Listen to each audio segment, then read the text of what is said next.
WCTV Eyewitness News. The Good Morning Show starts now.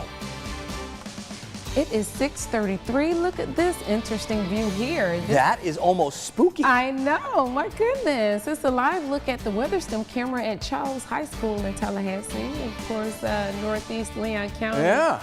Man, we just got through talking about Halloween. That looks like our weather is trying to prepare for it. Right. Everything is too early for Halloween right now. You know, a little line of showers moved right through. We got on the station here about 45 minutes ago, maybe a little less than that, and it works its way north. I'll show you on the radar picture. We still have some showers out there. As a matter of fact, downtown Tallahassee kind of wet right now. Oh, wow, okay. Morning commutes, you want the umbrellas. Be gotta get careful those out there. Dogs out the door to you know, do what the dogs got to do in the morning. Be careful, you're going to get wet out there in some spots, but only in some spots. It's not everywhere. Temperature-wise, we're starting off kind of warm. 76 Tallahassee, 75 Valdosta, Perry. It's 82 at Apalachicola. But let's look at the radar, and we can see this little splotch of showers lifting right through parts of Wakulla County, southern Leon County, right up through downtown Tallahassee, and right up Highway 319. So if you're in those areas, or if that's where your commute is, maybe give it a half hour and let these showers pass before you start and head out the door. Otherwise, you're going to need the windshield wipers for sure and the umbrellas. I think today, a lot like yesterday, hit and miss showers. Not everybody gets wet. I don't expect to get wet over and over and over again, but I do think there's going to be quite a few showers out there, and that should keep the temperatures in check. Most of us probably don't reach 90, but those of us that do can get into the lower 90s. Hopefully we don't stay there too long. There should be enough clouds and showers around to prevent it from being too hot. Got lots to break down with that full forecast. I'll have it in just a couple of minutes. Yet another death in Gaston County is blamed on a fentanyl overdose. The news adding to a growing death toll in recent weeks from street drugs laced with the potent killer. Police in Chattahoochee telling Eyewitness News a toxicology report shows a 42-year-old man died from a fentanyl overdose on June 6th. This brings the number of overdose deaths within Chattahoochee to 2 within a month's time. We're also learning this morning this Chattahoochee man, 25-year-old James Duthith, is now charged with 2 counts of possession of controlled substance without a prescription and possession of drug paraphernalia. He was arrested after police searched the home of a 24-year-old woman who also died of a fentanyl overdose back on June 28th in Chattahoochee. He is not charged with the woman's death at this time.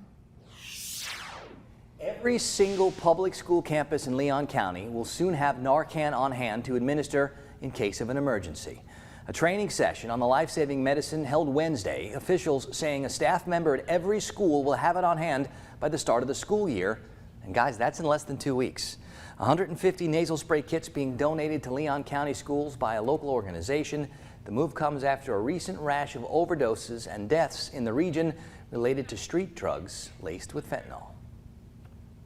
6:36 now. The town of Sneed's now asking people to rally around one of their police officers after he was shot in the line of duty last week. Police Chief Mike Miller starting a GoFundMe page for Sergeant Brett Preston. This is a look at that page right now.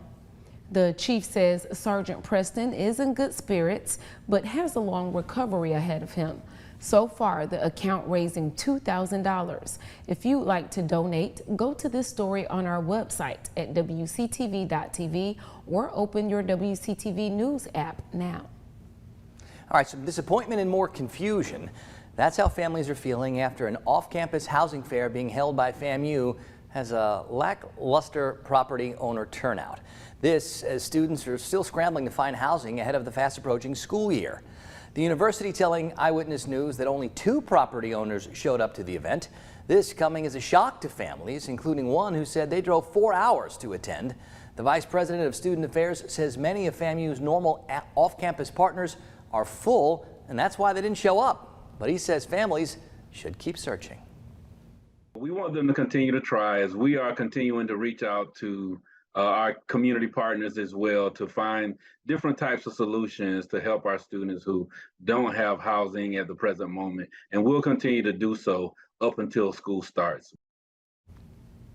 And he recommends using the school's official off-campus housing website, which he says updates daily and includes an interactive map. Now, taking a live look at that website, you can see 49 apartments for rent near the campus. The website allows you to click on the options and connect with the property owner right there on the website.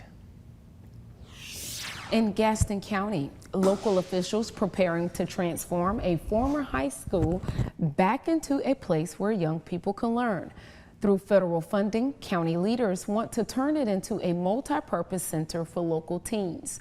Our Stacey Inez talking with county officials about why they feel this facility is needed in the area. Well, this building here behind me used to be Havana Northside High School, but now with $1.2 million in funding, kids are going to be able to come here and get job readiness skills, college prep, and work on creating a more positive future. There's definitely a need for it, especially as you go through certain parts of town where there's not a lot of even just entertainment for the kids and stuff to do. Anna Westcoat is from Havana. She says the new teen center is necessary because there aren't enough positive things for kids to do right now. A lot of times that means they're going to get into something that maybe they shouldn't. So if they have a more positive place they can go and they have positive influence and positive peer pressure, then that can cut down on a lot of the crime and a lot of the stuff that shouldn't be going on. Gadsden County Commissioner Brenda Holt says the old Havana Northside High School has the space and resources necessary to be converted to the multi-purpose teen center. We want our young people to be trained, especially in the industry. They need industrial certifications in order to work with manufacturers. We need educational programs to help them qualify for different job opportunities. This center will target kids 11 to 18. They will have the opportunity for career training by learning how to write resumes, prepare for job interviews, and get ready for college with positive role models. If you're in poverty, you're able to pull yourselves up. You have someone to look up to that can say to you, follow these steps. They need somewhere that we can send them to give them an alternative versus going and hanging out with the wrong crowds. Commissioner Holt says with the $1 million, they're getting started on the engineering process as soon as possible. Time now for First Alert Weather with meteorologist Rob Nucatola. Can hear some of the rain falling at the station again. Got one splotch right through central parts of Leon County. I-10 is a wet area from Tallahassee through Midway. It doesn't continue out into Gadsden County, at least not right now. There's a little sprinkle up near Havana. Got some lighter rain, but still decent enough north of Bradfordville up towards the state line. So this one little pocket of rain working its way from south to north is going to make for a wet commute for lots of folks heading into Tallahassee this morning. Give it about a half hour or so, and this should continue lifting north and maybe be done with us. Now, I see a few more showers a little bit farther to the south and to the west. They'll also be moving to the north. And like the past couple of days, we're going to find some showers. The more showers we get, the lower we keep those top temperatures. I don't expect it to rain nonstop all day. There's going to be lots of large breaks in those showers, but there should be enough showers and clouds around to keep those temperatures under control. They're starting a little on the warm side, these numbers. It's 82 at Apalachicola. It's 76 in Tallahassee. We're at 75 in Valdosta. A little cooler in Thomasville and in Moultrie, where it's 72 this morning. Not a lot of wind out there. That breeze will be mostly from the south, and I think that breeze today keeps bringing in that warm, humid air. Haven't seen too much fog. A couple of spots with restricted visibility. Some of that's got to do with the rain falling at the Tallahassee airport, but down at 5 miles Fort Camilla, so a little bit of patchy fog. Now, on this radar loop over the past few hours, you'll see it took till like 3, 4 o'clock for the showers to get started. And as they're working their way north, they're certainly not everywhere. There's not a whole bunch filling in just yet. But showers are going to be a big part of the forecast for today and still in the forecast tomorrow and this weekend. They're just going to become a smaller and smaller part as maybe we push the better chances for showers a little farther off to the west as some higher pressure starts to take over at the surface. And what that likely means for us is more sunshine starting tomorrow and this weekend. It's going to get those temperatures cranking. Futurecast still shows some showers, especially in the afternoons, so keep that in mind. We're not saying the rain is done. We're saying there's going to be less activity over the next few days.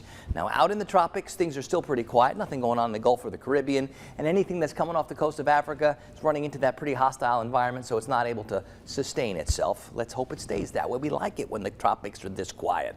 Winds on the Gulf today out of the southwest 5 to 12, seas 2 feet or less. Sun will be up a little before 7. Going to be hard pressed to see it in some spots. I got the rain chances low, but there's a couple of pockets of showers that's already wet out there this morning. 70s become 80s. 80s can get up over 90, but that 50 or 60% chance of where you are to get wet should keep those temperatures from staying up over 90 for too long.